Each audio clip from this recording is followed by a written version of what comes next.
माँ शारदा धनराजी देवी intermediate college Damanpur के बच्चों, मैं रमन बिहारी यादव आपको सामाजिक विज्ञान का फर्स्ट पेपर का फर्स्ट पाठ पढ़ाने जा रहा हूँ। पाठ का नाम है यूरोप में राष्ट्रवाद। यूरोप में राष्ट्रवाद यानी यूरोप में राष्ट्रवाद का उदय या निर्माण, राष्ट्रवाद का उदय या निर्माण। तो कहने का मतलब है आपको हम बताने जा रहे हैं कि यूरोप में राष्ट्रवाद का प्रचलन या यह कहिए कि राष्ट्रवाद कैसे जन्म लिया और क्या था, यूरोप में क्या स्थिति थी और कैसे इसका राष्ट्रवाद का जन्म हुआ। 18वीं सदी में यूरोप में राजतंत्र था। राजतंत्र ये ऐसा तंत्र था, राजतंत्र में यह निरंकुश शासन था। वहाँ का राजा जो है, वहाँ के राजा जितने भी राज्य थे या राष्ट्र थे वह मनमानी, निरंकुश यानी होता है मनमानी, वह मनमानी ढंग से कार्य करते थे।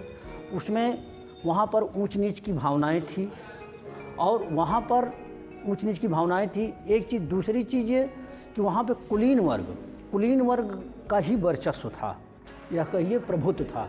कुलीन वर्ग एक ऐसा वर्ग है जहाँ उच्च लोग संपत्तिवान हों, उच्च वर्ग के लोग हों, संपन्न हों, हर क्षेत्र में पारंगत हों, वही लोग भूमि के मालिक होते थे और उन्हीं के पास भूमि होती थी। मध्यम वर्ग के पास भूमि नहीं होती थी, उनका कोई वर्चस्व या अस्तित्व नहीं था। जो उच्च वर्ग के लोग थे, पादरी लोग थे, वही लोग क्या कहते हैं कि वह निम्न लोगों के प्रति हेय दृष्टि, घृणा या उनको कहीं भी किसी भी क्षेत्र में कोई भी अधिकार या किसी भी क्षेत्र में उनको स्थान या किसी भी कहिए कि स्थान पर उनका आना जाना रहना या उनसे कोई संपर्क ऐसा कुछ नहीं था। तो जो कुलीन वर्ग के लोग थे तो यह स्थिति थी। उस समय राजतंत्र में यह निरंकुश शासन था, मनमानी ढंग से कार्य होता था। तो इसके बाद यहाँ कोशिश करते थे कि कुछ लोगों का विचार था कि कुलीन तंत्र हटे या राजतंत्र भी समाप्त हो और तब आया उदारवाद। उदारवाद का अर्थ हो आज़ाद, उदारवाद का तात्पर्य होता है आज़ाद। उदारवाद में क्या कहते हैं, प्रत्येक व्यक्ति की सहमति हो, प्रत्येक लोगों की सहमति हो। पहले सुनिए, ये है कि पहले ये जो निरंकुश शासन था इसमें पहले उसको उदारवाद तो बता रहे हैं। निरंकुश शासन जो था इसमें कुलीन वर्ग ही या संपत्तिवान ही मत देता था यानी वोट देता था। महिलाओं को वोट देने का अधिकार एकदम नहीं था, मध्यम वर्गों को एकदम नहीं था, उसका कोई अस्तित्व ही नहीं था। तो ये सब बातें थीं उसमें। उस समय राजतंत्र में छोटे ऊंच नीच की भावना थी। छोटे वर्ग के लोगों का कोई अस्तित्व या महत्व नहीं था, उनकी कहीं गणना नहीं थी। केवल संपत्तिवान उच्च वर्ग के लोग, कहिए कुलीन वर्ग भी कह दीजिए, तो जो संपन्न हर गुण में हर क्षेत्र में संपन्न थे, वही क्या कहते हैं उनकी का वर्चस्व या प्रभुत्व था। तो अब जो भी उदारवाद बता रहे हैं, तो इसे समाप्त करने के लिए राजतंत्र को, ये निरंकुश शासन जो समाप्त करने के लिए उदारवाद आया। उदारवाद का अर्थ है आज़ाद। तो आज़ाद का मतलब हुआ कि उसमें प्रत्येक लोगों का यह सहमति से सरकार बने, जिससे कि सहमति से सरकार बनेगी तो उसमें सभी का वर्चस्व होगा, सभी का अधिकार होगा और महिला हो चाहे पुरुष हो, चाहे मध्यम हो, चाहे उच्च हो, चाहे निम्न हो, जो भी हो, चाहे गरीब हो, चाहे अमीर हो, चाहे ऊंच हो, चाहे नीच हो, सभी का अपने मत का प्रयोग करेंगे और अपना सरकार बनाएंगे, जिससे प्रत्येक राज्य में, प्रत्येक राष्ट्र में उदारवाद होगा तो आज़ाद होंगे। जब आज़ाद होंगे तो प्रत्येक राष्ट्र अपने अपने राष्ट्र के प्रति उदारता बरतेंगे और राष्ट्र के प्रति प्रेम, स्नेह, सहानुभूति, दया, राष्ट्र का जो नियम कानून, संस्कृति, परंपरा या रीति रिवाज, नैतिक गुण, इन सब का अनुपालन करेंगे। और ये अनुपालन जब करेंगे तो क्या कहते हैं कि देश का अच्छे ढंग से सुचारू रूप से संचालन होगा, जिसमें किसी भी प्रकार का भेदभाव, ऊंच नीच या अनेक प्रकार की कुरीतियाँ या बुराइयाँ नहीं होंगी और खूब अच्छे ढंग से, अच्छे तरीके से रहेंगे।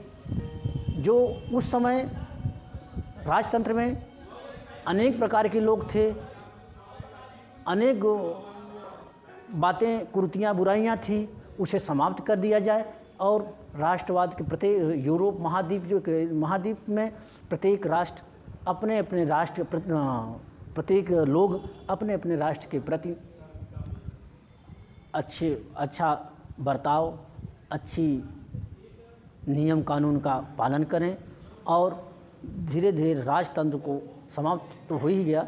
और इसके बाद जब जनता का शासन होगा तो उस समय अच्छे ढंग से जनता खुशहाल रहेगी और इसके साथ साथ राजतंत्र जब ये मनमानी, उत्पीड़न या अनेक प्रकार की समस्याएं या कठिनाइयां होंगी वह दूर होंगी, प्रत्येक लोग खुशहाल जीवन जिएंगे। और इसके साथ साथ आर्थिक क्षेत्र में प्रत्येक राज्य, एक राज्य दूसरे, जो पहले निरंकुश शासन में था यानी कहिए राजतंत्र में था कि एक राज्य दूसरे राज्य से कोई आर्थिक क्षेत्र में कोई आदान प्रदान व्यापार नहीं होता था, अब होगा। कब? जब ये जनता शासन होगा।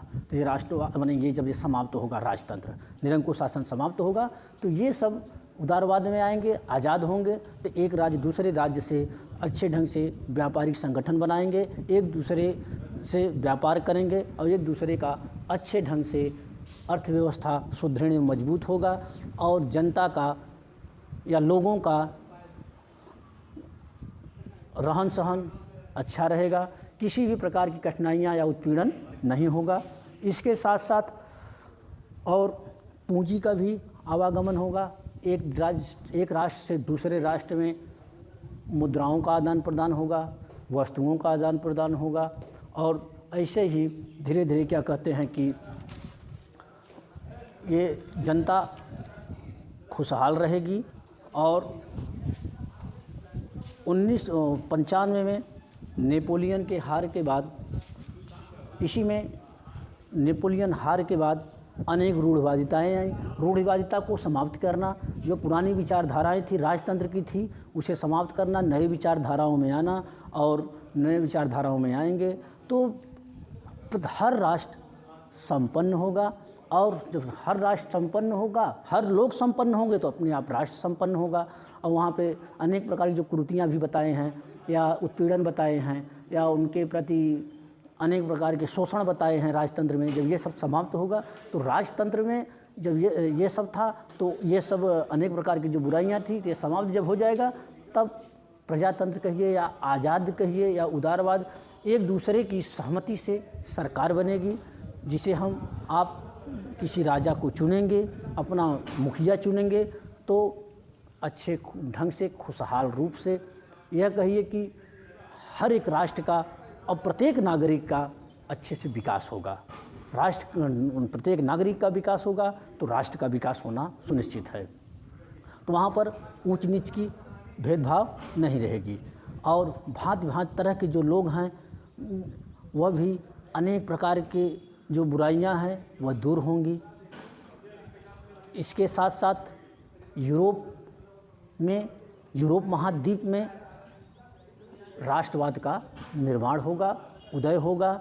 और जैसे उदाहरण में आपका भारत देश है, भारत देश देखिए आज़ाद है, भारत देश स्वतंत्र है और यह प्रत्येक नागरिक का प्रत्येक नागरिकों का मूल कर्तव्य हैं, मूल अधिकार हैं, ये सब दिए गए हैं। उसी तरह से यूरोप महाद्वीप में प्रत्येक राष्ट्रों में यह सब होगा, जिससे कि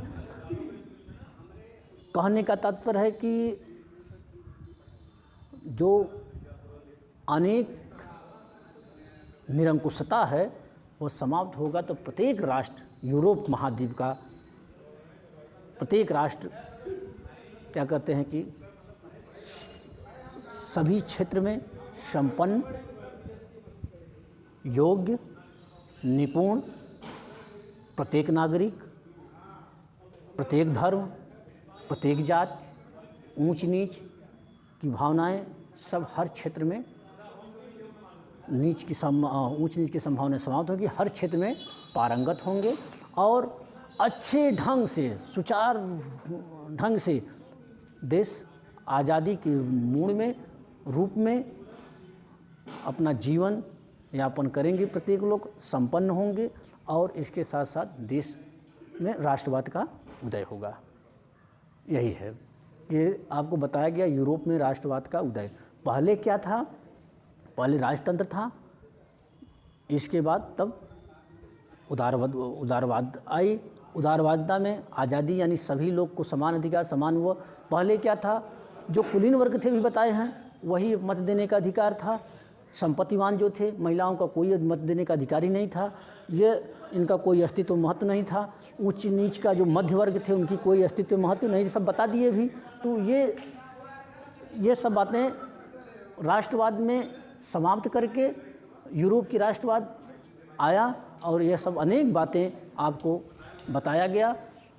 और बस अब इसी पर अब हम कल और इसके विषय में चर्चा करेंगे, बताएंगे आप लोगों को।